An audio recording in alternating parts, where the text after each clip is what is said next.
now. Hello and welcome to room 19 at St Bride Library in Bride Lane, just off Fleet Street. This is the main book stack where the bulk of our stock is actually kept. The library occupies many hundreds of square feet within the building, with a stock of 60,000 books spread between the reading room, room 19, and the old reading room, the Passmore Edwards room. We do occupy quite a fair bit of floor space. Most of the books are on shelves downstairs, and you can consult those when you come into the library. What's kept in room 19 is a mixture of books and documents and artifacts, many of them acquired from the late 1950s onwards when James Moseley became librarian. So here we have 1,051 boxes of punches from the Caslon type foundry, many hundreds of boxes of mats and more punches from the foundry of James and Vincent Figgins. Indeed, a lot of the mechanical hardware relating to the production of metal printing types is also stored here in room 19. We have around 200 special collections here at St Bride, and they cover things as obscure as the little manufacturers' labels on the end of reels of cotton. We have several albums of those, boxes of Victorian Valentines, and something I wanted to talk about today, the broadside collection. Now, those red boxes you can probably see in the background, there are 26 of them. They contain around 1,100 broadsides from the late 18th and early 19th century, of which about 370 are ballads, song sheets. Now you might ask, what is a broadside? Well, from 1712 onwards, if you bought a newspaper in England, it would carry a taxation stamp, that red blob that you can probably just about see on the top right. And those taxes were part of a parcel of taxation on the newspaper publishing trade, which included paper duty, introduced during the reign of Queen Anne, advertising tax, and all of those added together meant that in the 1820s, when the Times newspaper was about 7p, 4p of that was government taxation. And a newspaper effectively became unaffordable to the man in the street. It was the equivalent of about £5 a copy. And that created an opportunity that various printers in London, various jobbing printers, filled very well indeed through the production of broadsides. And a broadside was effectively a scandal sheet, a single story printed on one side of the page and illustrated, which was extremely unusual, something the newspaper industry couldn't really achieve at the time, because the production of an engraved wood illustration, a wood block or a wood engraving, was so time consuming that to use these in newspapers would have delayed the production of that newspaper. It would have slowed its appearance on the street, and your rivals who weren't using illustrations would be there before you and would sell more newspapers. The producers of broadsides were able to use these illustrations because they carried a stock, what we'd call clip art today. And one of the items here in room 19 is the Catnach scrapbook.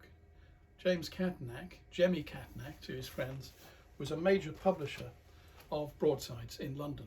His press was at Seven Dials in Monmouth Court. In fact, his father had been a printer, John Catnach, up in the north of England in Alnwick. Not a very good printer, and certainly not a very reliable individual.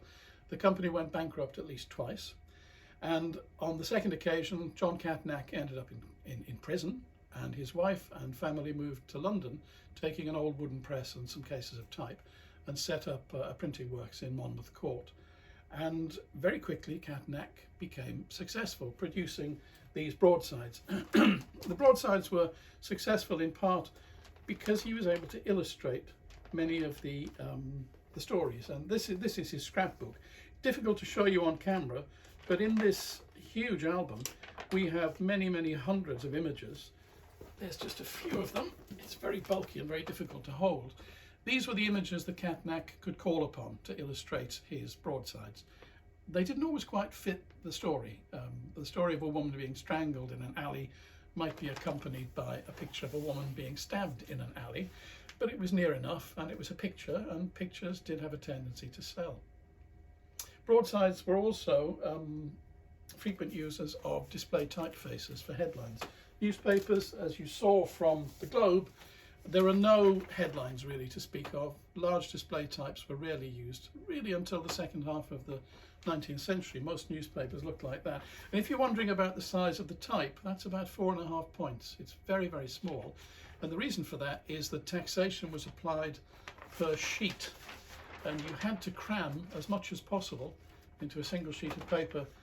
If you added extra pages, then you doubled your tax liability, which essentially would increase the cover price and make your newspaper unaffordable. So you've seen that the broadsides use these big chunky display typefaces. One of the most popular, which is seen again and again, is a personal favourite of mine, and it's this one, the word murder there, set in the Italian typeface. Now, a typeface can sometimes help us to identify the date of a publication. This one doesn't have any date of any kind, but we know it has to be later than 1821, and that's purely from the headline typeface.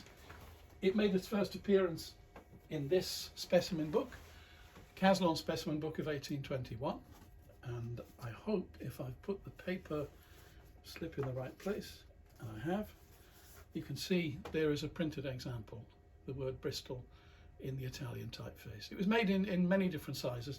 Here at St Bride we're very fortunate because we have 1,051 boxes of Caslon punches to have.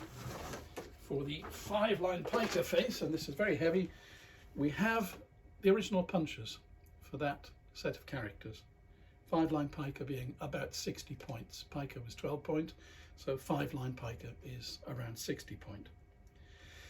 The majority of our punches are covered in petroleum jelly. That's to protect them from corrosion, but it makes them quite difficult to handle because the protective coating tends to come off on your fingers, and as I'll be handling paper later on, I don't want to touch them at this stage. The punches are available for research. If you want to come in and have a look at them, we have to bring you up to room 19. You would be one of the rare individuals who's allowed access under supervision, because those punches are just so heavy, it's not practical to carry them up and down stairs constantly. Broadsides were enormously popular, and they were a mix of fact and fiction. Even in London of the 1820s, there wasn't enough death, horror, strangulation, rape, murder, burning orphanages, drowning sailors to go around. So the gaps had to be filled with ballad sheets, song sheets, which were very popular. The most popular songs of the day would be printed. You would share them with your friends and take them down the pub and sing along together. But also there were publications known as cocks. And this one, the one I held up earlier, Two Wonderful Prophets, is a good example of a cock. Now, why is it called a cock? Well, probably from the Cock Lane ghost, the famous haunting in London. Half the population believed it was true, and half of them thought it was nonsense. So it's possible, debatable, but possible that the name cock was used for a story that was perhaps even a cock and bull story. This one's interesting. Two wonderful prophets, two elderly gentlemen living in a cave in a wood near Doncaster, discovered by a traveller who heard them singing to each other in ethereal voices, the voices of angels, and he went down a rabbit hole, rather like Alice in Wonderland, and found these two old chaps singing gloriously to each other. And of course, when he returned at a later stage with a friend, they had disappeared. So, perfect example of a cock. Another story, which sounds equally fantastic, if I can find it, is this one. One of the biggest selling broadsides of all time. An estimated 250,000 copies of The Female Husband were printed, not just by Catnach, but by some of his competitors. The story of The Female Husband is actually true, and it's very well documented. Some of the original documentation still survives. James Allen was a shipyard worker, and as the story, as the headline might indicate, even Catnach couldn't find a stock illustration to cover this one. There was nothing quite suitable, although some of his competitors did come up with a caricature of what the female husband might have looked like. James Allen was a shipyard worker. He was seriously injured in an industrial accident when a wooden spar struck him across the head. He died on the way to hospital. But the great revelation was in the pathology department when the body was undressed and found to be a woman. James Allen, the big hairy shipyard worker, was in fact Miss Allen. Not in fact Miss Allen, but James Allen was married. There was a Mrs. Allen, Mary Allen, and she was summoned to explain what on earth was going on. She feigned shock and horror when she saw that her husband was actually female. And the coroner held an inquiry. There were those who pressed for a jury trial against Mary Allen for living in sin with another woman, but in fact the coroner's decision was that she had suffered quite enough through the loss of her husband, and a verdict of accidental death was recorded. Now, the female husband actually illustrates a feature of broadsides which was not common with newspapers, and that is a newspaper publishes today's news. People want to know what's happening now. A broadside, on the other hand, would sometimes publish a story which had gone round by word of mouth for several weeks or months, and this was a way of getting the gory details. And if a broadside was very popular and things were quiet perhaps 2 or 3 years down the line, Catnack or his compatriots would simply reprint it word for word, and they might do that more than once. The female husband is believed to have sold around 250,000 copies. And every word of it is true. And we know that because Peter Ackroyd, the author of this book, Queer City, mentions the story of James and Mary Allen. And of course, the truth of it is they were two women living together in a way that was the only way possible for them in the 1820s. As two lesbians, they would probably have been stoned in the street if they'd been open about their relationship. And in fact, the story of the female husband is not unique. There are other broadsides telling the story of the female soldier, where the plot is essentially the same, and also absolutely true. Topicality was not as important for broadsides, but there were times when it wasn't possible to produce an illustration quickly enough, and perhaps there was nothing on the shelf that was quite suitable. And this is where Catnack's ingenuity comes into play. This is a report of a mass execution for 4 men, and we can see the bodies hanging from the gallows. And the gallows is a simple wooden frame. And these bodies, as you can see, there's room for 6 of them. And there are examples of this particular kind of reporting with a single corpse, or perhaps 2 or 3, maybe even 6. And these were like pieces of Lego. They could be dropped in by Catnack to produce a topical illustration very quickly indeed. So the modular form of that particular image was used again and again. Here's another example. The execution of W. Johnson for the Enfield murder, a different stock illustration block, also in Catnack's album, with just a single rather sad looking corpse hanging from a rope. And then another execution report of Mr. Brown and Mr. Kennedy for the murder on the River Thames. Exactly the same image, but this time Catnack drops in 2 bodies. So that gave him a certain amount of flexibility and allowed him to be relatively topical. Broadsides sold in enormous numbers, and they made Catnack a very rich man. He retired at the age of 38, very young for the time, 1831 or thereabouts.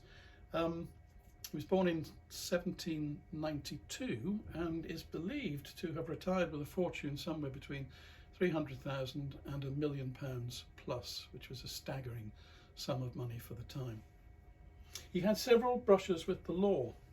Perhaps one of the most famous involves a broadside, which we don't have, in which he stated that a butcher in Drury Lane was selling human bodies as pork.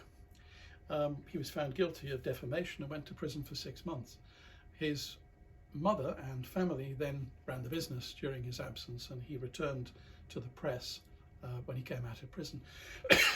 In fact, he'd come to London in about 1813 from the north of England, where his father, John Catnack, was a printer, not a very good printer, and a very unreliable individual. He'd spent a number of periods behind bars for bankruptcy, And in fact, it was during his incarceration that the family fled the north of England. They came from Alnwick to London, bringing with them a wooden press and some cases of type. And they set up this business in Monmouth Court, which, as I've already said, turned out to be extremely successful financially. By the end of his working life, Catnach was operating around half a dozen presses, possibly more, and turning out so many copies of individual broadsides that it was not possible even to count them as they came off the presses. That business was sold to William Fortey at an unfortunate point when really the taxation on newspapers was starting to be decreased, and by the middle of the 19th century those taxes had all been abolished and the market for broadsides had disappeared by 1855 or thereabouts. Newspapers which had been sold for sixpence or sevenpence after the abolition of newspaper tax and advertising tax and paper duty, the majority of newspapers by the end of the 19th century had come down to just 1 penny, and they would have perhaps 32 pages, maybe even more. And remember that the broadsides were a penny, so why buy a penny broadside, one story, when you could buy a newspaper which covered the whole spectrum of news? This is a personal favourite of mine. It's a broadside published by Catnach, and it records 2 trials for 2 separate murders. And it's the headline which really is the eye-catching feature. 2 women who were prosecuted for burking. What's burking? Burke and Hare, the Irish grave robbers. They are the root of that word. William Burke and William Hare left Ireland, moved to Edinburgh in 1827, and set up a small business supplying the medical school with cadavers. It was very difficult to get enough bodies for medical research, for dissection, and Dr. Knox, who was one of the most successful anatomists in Edinburgh, was just grateful to have this ready supply of fresh bodies, which these 2 Irishmen were able to procure with apparently very little difficulty, simply because they were murdering people in large numbers. Burke and Hare killed at least 16 people, mainly street people, alcoholics, prostitutes, and sold their bodies to Dr. Knox for medical research. It was almost impossible to get bodies in 1828 unless they were suicides or executed criminals. And so anatomists competed with each other because they charged their students a fee to come and watch bodies being dissected. So it was important that a regular supply of bodies should be provided. This was all sorted out in 1832 by the introduction of the Anatomy Act, which regulated the supply of bodies and provided far more corpses for medical schools. So the word burking refers to extinguishing life by suffocation, because Dr. Knox made it quite clear that he wouldn't accept a body that showed signs of death by violence, and so Burke and Hare used suffocation as their method of execution. They were eventually caught. Burke was hanged, and Hare turned King's evidence against him, walked away scot-free and disappeared, never to be seen again. But Burke's skeleton is still at the medical school at Edinburgh University. And the skin of Burke was actually removed. He was flayed after death, presumably, and souvenirs were made.